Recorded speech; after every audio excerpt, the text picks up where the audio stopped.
The streets of Manila were always alive with sound. Jeepneys rumbled down crowded avenues, their painted sides shining with colors of the tropics. Vendors called out to passers-by, selling roasted corn, fried bananas, or sweet halo in plastic cups. Children played barefoot in alleys, chasing each other between laundry lines that swayed in the humid breeze. But in one corner, near the steps of an old church with weathered gray walls, another sound rose above the noise, a sound that made even the busiest pedestrian stop, if only for a moment. It was a boy's voice. Mateo sat on a small wooden stool, holding an old guitar across his lap. The instrument was scarred, its wood dulled by time and its strings uneven, but in his hands, it became something magical. His fingers, though clumsy at times, found chords with surprising accuracy. His voice carried warmth that felt older than his 12 years, rich, soulful, and trembling with a kind of honesty that made people slow their steps, turn their heads and listen. Mateo had been blind since birth. His eyes, clouded and unseeing, never opened to the light of the world. Yet somehow through music, he painted pictures more vivid than sight ever could. He had never seen the colors of a Manila sunrise. But when he sang about hope, people swore they could feel golden light breaking through dark clouds. He had never seen his mother's tired smile, but when he sang of love, even strangers felt its warmth as if they knew her themselves. Every morning, Mateo's mother would walk with him to the church steps. She carried a small basket for coins and gently guided his hand to the stool where you would sit. Then she would whisper, as she always did, "Your voice is your light, Mateo. Sing like the world needs to hear it." She never told him how her heart broke to see her son depending on strangers' kindness. She never admitted how her hands ached from washing laundry late into the night to buy rice. Instead, she gave him faith. And Mateo clung to those words like a lifeline. The streets were not easy for a blind boy. Sometimes, cruel children mocked him, tossing stones near his feet or laughing when he stumbled. Sometimes, drunk men staggered by, their harsh words drowning out his fragile songs. But more often, something else happened. A weary worker would pause on the way home, setting down his heavy bag to listen.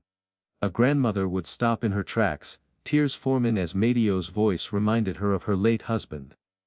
A child would tug at her mother's skirt, begging to drop a coin in the basket. Mateo didn't need to see their faces. He felt them, felt their silence, their breaths, their hearts leaning closer. He knew then that music was his way of touching the world, even if he couldn't see it. His guitar had belonged to his father, a man Mateo remembered only in fragments of sound and touch. He remembered the scratch of a beard against his cheek, the smell of soap and sweat after long days of work, the deep laugh that filled their tiny home. His father had died when Mateo was 6, but before he left, he placed the guitar in his son's lap and said, "This will be your eyes anak. Play it, and you will see more than most." From that day, Mateo never let it go. The strings cut into his fingers until calluses formed. The wood pressed grooves into his thighs from hours of practice. His mother often found him humming late at night, searching for melodies in the dark.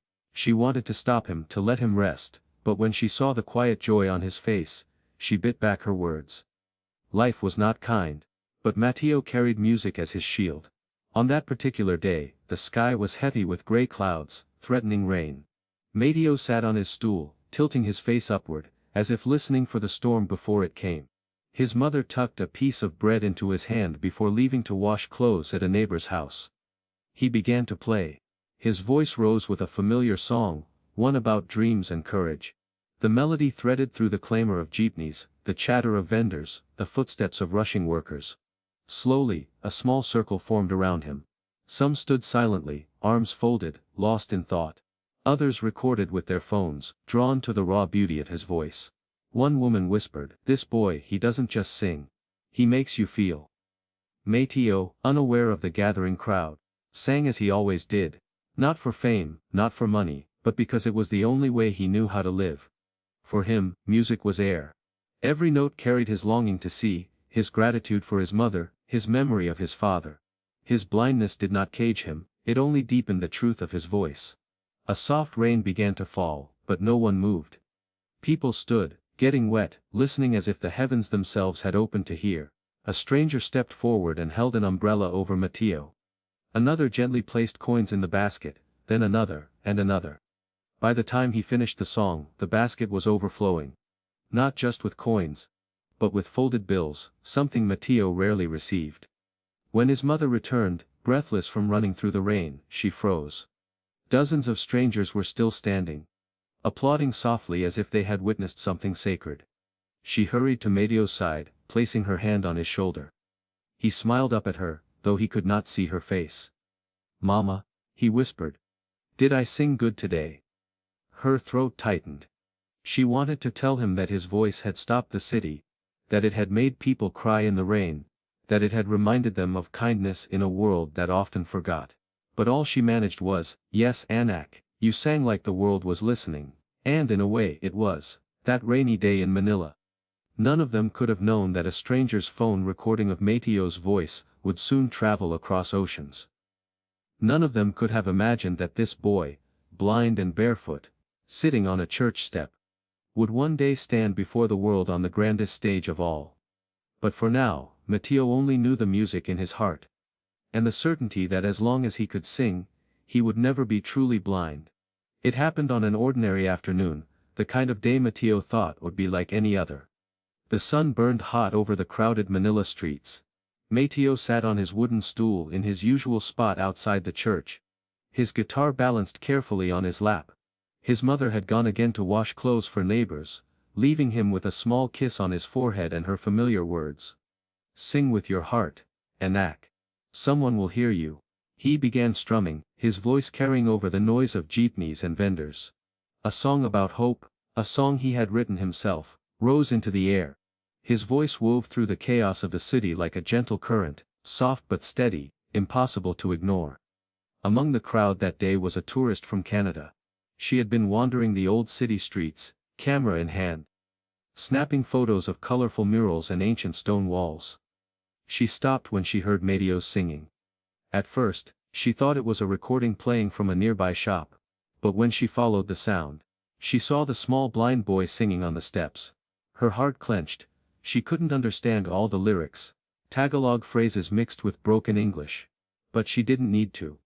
The feeling was universal. She pulled out her phone and pressed record. Mateo, of course, had no idea. He sang with his face tilted slightly upward, eyes clouded and unseeing, but his expression radiant with something deeper than sight.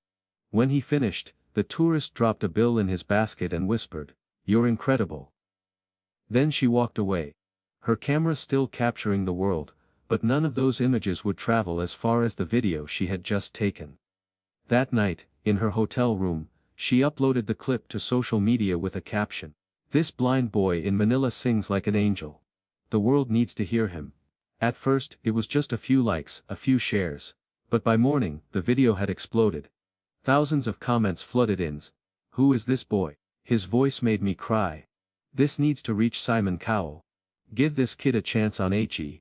Within days, the video had millions of views. Celebrities reposted it. News outlets picked it up, running headlines like, "Blind Filipino street singer captures the world's heart." In their tiny rented room, Mateo and his mother had no idea. They had no internet, no television. Their lives carried on as always. Morning prayers, small meals of rice and dried fish, afternoons singing in the streets. But then came the knock on their door. A neighbor rushed in, waving her phone, her eyes wide with excitement. "Aling Rosa, you're famous!" "The whole world has seen your singing." Mateo frowned, confused. "Famous? But I only sing here." His mother didn't understand at first either. But when the neighbor handed her the phone, Rosa listened. It was Mateo's voice, clear and soulful, echoing from the tiny speaker. She pressed a hand to her chest as tears filled her eyes. "Anak," she whispered, clutching him. "The world has heard you." A week later, a letter arrived, an official invitation. The gold and black envelope bore the logo she had only seen once or twice on borrowed television's America's Got Talent. Rosa read it aloud, her voice trembling. "We are honored to invite Mateo Santos to audition live in Los Angeles for America's Talent 2025. Mateo's lips parted in shock. "Mamal America. That's far away, isn't it?" She nodded, speechless. The paper shook in her hand. She had never even dreamed of boarding a plane. Their world had always been the narrow streets of Manila, the scent of laundry soap, the echo of Mateo's songs against stone walls. And yet, here it was, a doorway to a future bigger than anything she had ever imagined. But couldn't reality struck? How could they afford passports, visas, travel? How could they leave when every peso mattered? Rosa tried to push the thought aside, tucking the letter under their mattress as if it might vanish. But neighbors rallied around them. Local officials visited, offering to help. A church fundraiser collected enough money for tickets. Strangers, moved by the viral video, sent donations. And so, impossibly, the dream began to take shape. The night before their flight, Rosa packed the only clothes they owned. A faded button-down for Mateo, neatly ironed. His father's guitar, polished as best she could.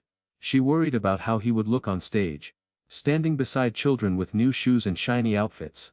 But when she told him, Mateo smiled and said softly, "Mama, it's not about clothes.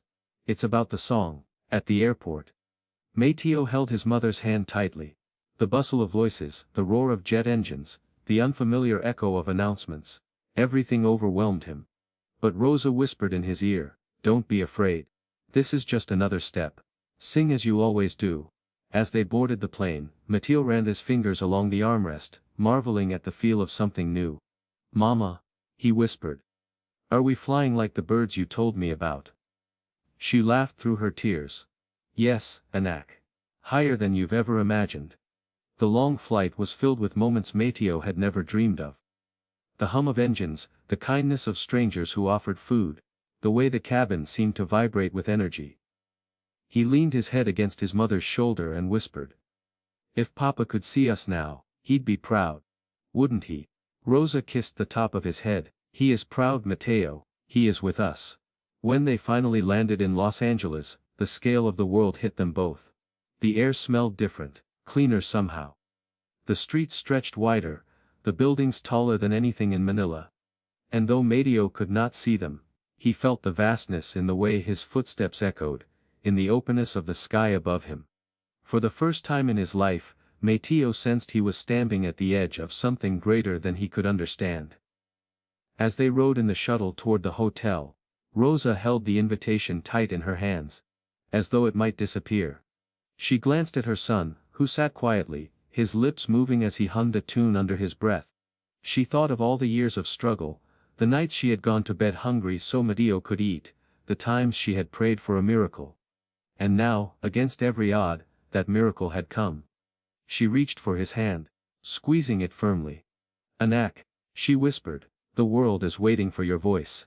And Mateo, blind but full of light, turned his face toward the sound of her voice and smiled. The morning of the audition began quietly, but inside Mateo's chest, his heart was pounding like a drum. The hotel room was small, yet to Mateo it felt like a palace. The sheets smelled crisp and new. The air conditioning hummed, and the carpet under his bare feet was softer than anything he had ever known. His mother had barely slept, rising again and again to check the invitation lying on the table. Afraid it might vanish like a dream, she helped him into his best shirt, the same faded button-down they had brought from Manila. She pressed it neatly, though the fabric was worn thin. She ran her fingers through his hair, smoothing it back, then kissed his forehead. "You're ready, Anak," she whispered. Mateo held his father's guitar close. The wood, chipped and scarred, felt familiar beneath his fingertips. It was his anchor, his comfort. The sound of its strings had always been his world. Today he prayed it would be enough. The drive to the theater was filled with a nervous silence. Outside the window, Rosa watched the sprawling city pass by, towering billboards, glittering lights, cars gliding smoothly along broad roads. Mateo, unable to see, listened instead the rush of traffic. The chatter of people in accents he didn't fully understand, the distant honk of horns. When they arrived, the sheer size of the venue overwhelmed them both. The theater stood like a giant among buildings, its glass walls gleaming in the sun. A line of contestants stretched outside, dancers in sequin costumes, singers in bright clothes, magicians carrying props. Laughter, nervous chatter, and bursts of practice songs filled the air. Mateo clung to his mother's hand, his body trembling. He could feel the vibrations of hundreds of footsteps on the floor. Inside, the stage crew moved like clockwork, calling out names, testing microphones, adjusting lights. The buzz of electricity filled the hall. Backstage, Mateo waited with his guitar resting against his lap. He heard performers practicing nearby, some with voices that soared, some with instruments sharper and clearer than his old guitar. Doubt began to creep into his mind. "Mama," he whispered, his voice small. "What if I'm not good enough? What if they laugh?" Rosa knelt beside him, pressing her forehead to his. "Listen to me, Matteo. You've been singing in the streets since you were little. You've touched hearts without even knowing it. This stage is just another street. These people are just another crowd. Sing for them the way you've always sung, for Papa, for me, for the world you cannot see. That's enough." Her words steadied him, like a hand on his back pushing him gently forward. And then the moment came. "Next up, Matteo Santos," a voice called. A hush of anticipation followed. With his mother guiding him, Matteo walked slowly onto the stage. The bright lights overhead poured down on him, hot and unrelenting. He couldn't see them, but he felt their heat on his skin. He heard the murmurs of thousands in the audience, the creak of chairs, the shifting of bodies. His cane tapped against the wooden floor as he moved, but his mother's hand never let go. Simon Cowell leaned forward in his chair, curious. Beside him Heidi Klum, Sofia Vergara, and Howie Mandel watched with interest. The boy's small frame, his worn shirt, and his battered guitar painted a picture of humility that stood in stark contrast to the grand stage. Reaching center stage, Matteo stopped. Rosa whispered softly, then placed his hand on the microphone stand. He gripped it tightly, swallowing hard. His lips parted, but no words came at first. Simon broke the silence gently. "Hello there. What's your name?" "Matteo." The boy answered quietly. Simon's voice softened. "And how old are you, Matteo?" 12, sir." "Whoa," Haiti whispered, leaning back with a smile. Simon asked the question that always mattered. "What will you be doing for us today?" Matteo hesitated. Then said, his voice trembling, "I will sing. I cannot see you, but I hope you can hear me." A ripple of emotion swept through the audience. Rosa wiped a tear from her cheek. Simon nodded slowly. His expression unreadable, though his eyes softened. "We're listening, Matteo. Take your time." The hall fell into silence. An almost sacred silence. Matteo shifted his grip on the guitar, running his fingers across the strings to find his place. He breathed in deeply, letting the familiar weight of the instrument steady his nerves. Then he began to play. The first chord rang out, uneven but soulful. His fingers stumbled slightly, but when his voice followed, everything else faded away. It was pure. It was powerful. It was unlike anything they had expected from a small, blind boy with a broken guitar. His voice rose from the stage like sunlight breaking through storm clouds. He sang of dreams that never die, of holding on when the world seems dark, of believing in a light you cannot see. The audience leaned forward, spellbound. Mothers held their children's hands. Strangers exchanged glances with tears in their eyes. On stage Matteo felt something he had never felt before. The space around him expanded, as though the walls of the theater stretched wide open. He could not see the thousands of faces, but he felt them. He felt their silence, their stillness, their hearts beating with his song. For the first time, he realized he was not just a boy on a street corner in Manila, he was a voice reaching across oceans. As the chorus soared, Rosa clasped her hands at her chest, tears streaming down her face. She whispered a prayer, thanking God for carrying them this far. Simon Cowell, known for his sternness, leaned back in his chair. His jaw tightened, his eyes glistened. He had heard thousands of auditions, thousands of voices. But rarely had he felt the raw, unfiltered truth of one. Matteo's song wasn't perfect, the guitar buzzed, his pitch wavered in places. But the honesty in it, the heart, made it unforgettable. When the final note rang out, the hall erupted. The entire audience rose to their feet in thunderous applause. Cheers, whistles, shouts of encouragement filled the room. The boy, still gripping the guitar, stood frozen, unaware of the sight before him. He turned his head slightly toward the sound, his lips trembling. "Mama, are they clapping?" He whispered into the microphone, unaware that his words carried across the speakers. "Yes, Anak," Rosa cried from the side of the stage. "They are clapping for you." The judges looked at one another, their expressions filled with awe. Howie shook his head in disbelief. Sophia dabbed her eyes with a tissue. Heidi pressed a hand over her heart. And Simon sat still, eyes locked on the boy, as though trying to memorize the moment. For a long breathless second, Simon said nothing. The cheers continued, the applause echoing like waves crashing through the theater. And there, under the hot lights, a blind boy from Manila smiled faintly, unaware that he had just captured the world. The applause thundered on, filling the theater like a tidal wave.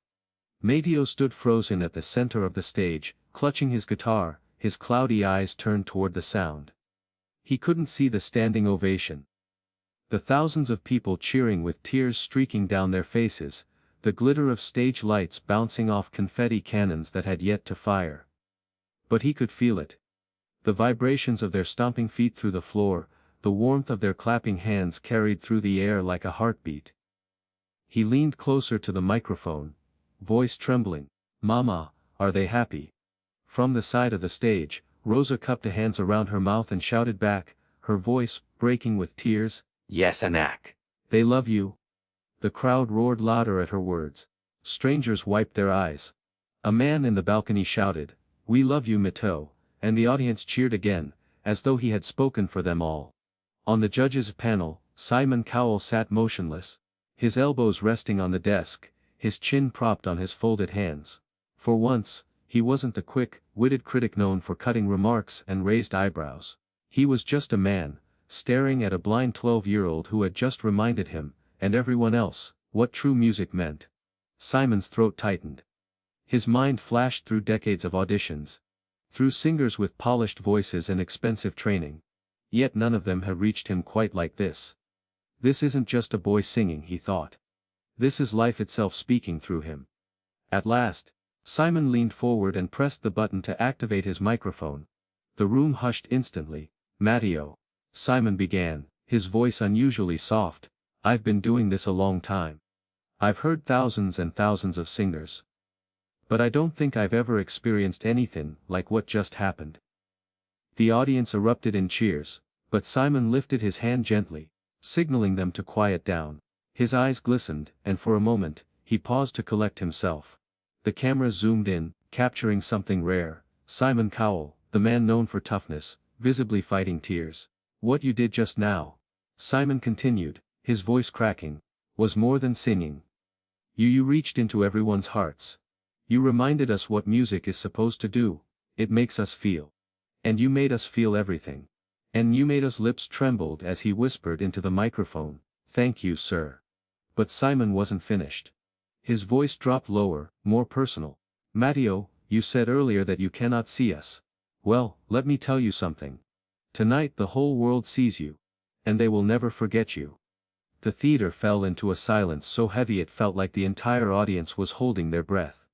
Then Simon leaned back, exhaled sharply, and with sudden force, slammed his hand down on the golden buzzer. The sound echoed like a clap of thunder. A heartbeat later, the theater exploded, music blared, golden confetti shot into the air, raining down in dazzling streams. The audience screamed with joy, rising to their feet once more, clapping and cheering until the walls seemed to shake. Rosa gasped from backstage, her hands flying to her mouth. Tears poured down her cheeks as she stumbled forward, unable to hold herself back. She ran onto the stage, reaching for her son just as the confetti fell around them.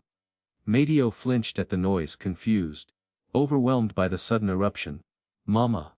What's happening? What is it?" As she pulled him into her arms, holding him tightly. Her voice shook as she whispered in his ear, "It's the golden buzzer, Anak. You did it. You're going straight to the live shows." Though he couldn't see the golden rain falling, Mateo could hear it. The cheers, the music, the sheer joy reverberating in every corner of the theater. He lifted his face toward the sound, tears running down his cheeks, and whispered, "Papa, we did it." The cameras caught every moment a blind boy holding his mother. Golden confetti sticking to their hair and clothes, Simon wiping his eyes at the judge's desk. Heidi clapped her hands over her heart, Sophia hugged Howie, and even the crew backstage were crying openly. Simon stood, pressing his palms together as if in respect. Then, with uncharacteristic tenderness, he walked onto the stage. The crowd cheered louder at the sight. When he reached Mateo, Simon knelt down beside him. "Mateo," he said softly, placing a hand on the boy's shoulder, "this is just the beginning for you. You have a gift, and the world needs it." Mateo tilted his head, recognizing the voice closer now. His small hands reached out, brushing against Simon's arm. "Thank you, sir. I just wanted to make my mama proud." Simon swallowed hard, his eyes brimming again. "You've done more than that, young man. You've made the world proud." The audience roared with approval, chanting Matteo's name. Mo! "Matteo!" It echoed like a wave, lifting him higher than he ever thought possible. In that moment, Rosa realized something profound. Her son, once just a blind boy singing on the steps of a church in Manila, had become a symbol of hope to millions. His blindness had never been a limitation. It was his strength, because he sang not from what he saw, but from what he felt. The golden buzzer moment stretched on, confetti raining endlessly, as if heaven itself was showering blessings. Matteo clutched his guitar tightly with one hand. His mother's fingers with the other, as though grounding himself in the storm of love surrounding him. When the music finally quieted, Simon rose to his feet, wiping his face with the back of his hand, and turned to the audience. "Ladies and gentlemen," he announced, voice thick with emotion, "this is why we do this show." The audience erupted one final time, applauding until their hands hurt, stamping their feet until the floor rattled. Matteo bowed his head slightly, tears wetting his cheeks, as though offering the only gesture of gratitude he knew. As he was led off the stage, confetti clinging to his shirt, Matteo whispered again to his mother, "Mama, was it good? Did I really do good?" Rosa kissed his forehead, smiling through her tears. "Anak, you didn't just do good. You made the whole world believe again." And as the crowd's cheers echoed long after they left the stage, Simon Cowell sat quietly, lost in thought, his heart full. In all his years, he had rarely seen such truth in music. That night he knew, the world had witnessed not just a performance, but a miracle. Backstage the roar of the audience still echoed like thunder. Confetti clung to Matteo's shirt and hair, glittering under the bright hallway lights. He held his guitar tightly, his knuckles pale against the worn wood. His breathing came in shaky bursts. And though his eyes could not see, his face glowed with an expression that made everyone around him stop. "Mama," he whispered, turning toward Rosa's voice, "did I really do it? Did I sing the way Papa told me to?" Rosa's arms wrapped around him instantly. She pulled him close, pressing her cheek to his hair. "Anak," she whispered through tears, "you didn't just sing. You shined brighter than any star." A nearby crew members wiped their eyes. Cameramen who had filmed hundreds of contestants found themselves choking back tears. One stagehand whispered to another, "I've never seen anything like that in my life." As Matteo sat down to rest, the emotions of the night washed over him. He replayed the moment in his mind. The silence before the first chord. The way the hall seemed to expand when his voice rose, the cheers like thunder, the confetti falling like golden rain. He could not see it, but he could hear it, feel it, as though the entire world had leaned in to embrace him. For Rosa, the transformation felt even more profound. For years, she had carried her son's struggles quietly. His blindness, their poverty. The nights she had prayed over empty pots, whispering that tomorrow would be kinder. She had told Matteo again and again, "Your voice is your light." Now, she realized those words had come true in ways she had never imagined. His light was no longer just for her. It was for the world. That night, clips of Matteo's audition spread across the globe. Television stations replayed his song on morning shows. Social media flooded with comments, translations, reaction videos. Headlines blazed. "Blind Filipino boy brings Simon Cowell to tears." "Golden buzzer for street singer who inspired the world." "The voice that sees beyond sight." In homes from New York to London, from Sydney to Nairobi. People gathered around screens to watch. Families cried together. Teachers showed the clip to classrooms, reminding students of the power of perseverance. Musicians shared it, writing that his song had reignited their love for music. Even those who had never watched AGT before found themselves sharing his story, moved by the purity of it. One comment, repeated thousands of times, captured the feeling best. "He cannot see the world, but he makes the world see love." In Manila, neighbors crowded into Matteo's small home to celebrate. The same streets where he had once sat with his guitar now echoed with pride. Vendors smiled as they told customers, "That boy.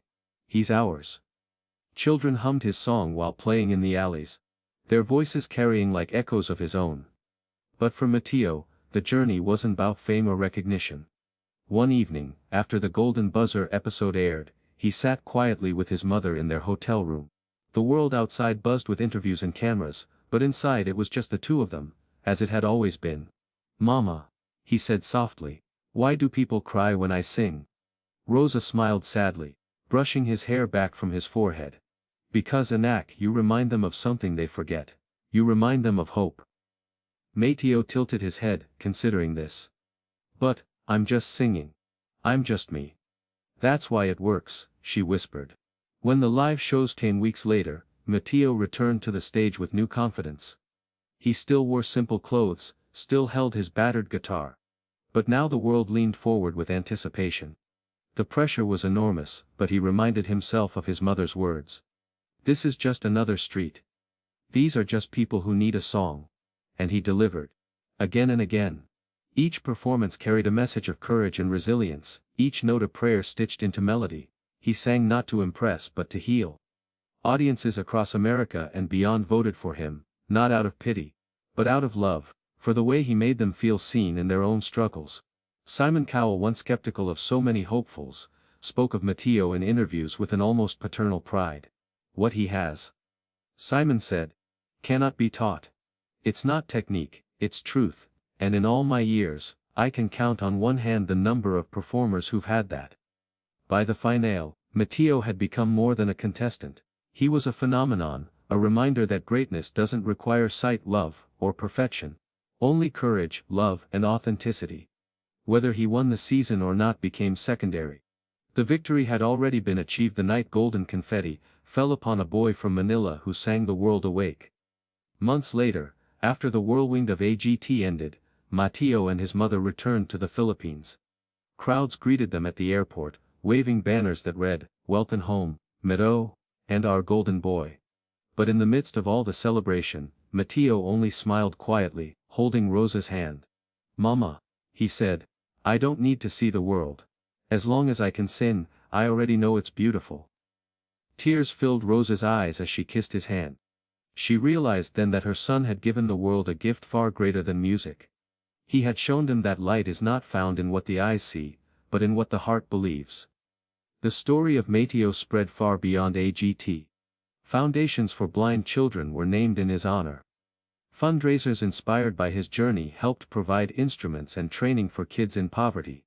Letters arrived daily, messages from people who said his voice had given them strength through illness, grief, or loneliness. And through it all, Mateo remained humble. He still played his father's guitar. He still sang with the same sincerity as on those church steps in Manila. Fame never blinded him, he lived as though every performance was still just for one listener who needed hope. Years later, when people looked back on AGT 2025, many remembered dazzling acts, but one story stood above them all. A blind boy from Manila who carried no riches, no polished shoes, no costumes. Just a voice and a heart so full that it lit up the world. His legacy could be summed up in the words Simon Cowell had spoken on that unforgettable night. "You're not just singing. You're healing hearts." And so, the world learned this truth: sometimes the brightest light comes from those who live in darkness, but choose to sing anyway.